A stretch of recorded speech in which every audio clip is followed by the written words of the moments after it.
Guys here my welcome back to my channel. सफ़र जारी है विथ न्यू एजुकेशन स्टडी। आज पार्ट 2 देखेंगे कंट्रोल कोऑर्डिनेशन का। आज का टॉपिक है पहला प्लांट मूवमेंट्स। प्लांट्स मूवमेंट्स आपके ये जो है एक्सटर्नल स्टिमुलस को देकर रिस्पॉन्स देंगे। उसके अकॉर्डिंग ये 2 कैटेगरीज में डिवाइडेड है। फर्स्ट है ट्रॉपिज, सेकेंड है नेस्टिक मूवमेंट्स है।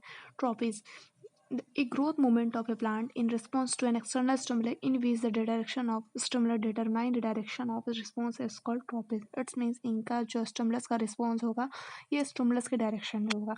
There are 5 types of tropis: light tropis, it means phototropis, gravity geotropis, chemical chemotropis, water hydrotropis, touch thigmotropis. Light के इंट्रैक्शन में स्टिमुलस का रिस्पॉन्स, जैसे सनफ्लावर, ऐसे सनराइज होता है तो वैसे इनका जो फ्लावर का डायरेक्शन होता है वो सन के टू और डायरेक्शन में होता है, लाइट के इंट्रैक्शन होता है तो वो फोटोट्रॉपिज्म। ग्रेविटी, रूट्स का जो ग्रोथ होता है ग्रेविटी के इंट्रैक्शन में होता है, geotropism.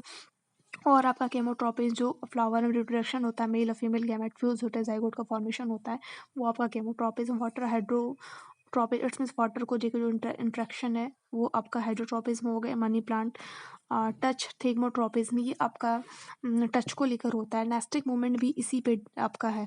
The movement of a plant part in response to an external stimulus in which the direction of response is not determined by the direction of a stimulus is called nastic movement. It's mean किसी direction में नहीं, ये touch से होता है। जैसे touch mean और plant, छुई मुई जिसे हम बोलते हैं, मोजा साइंटिफिक नेम है।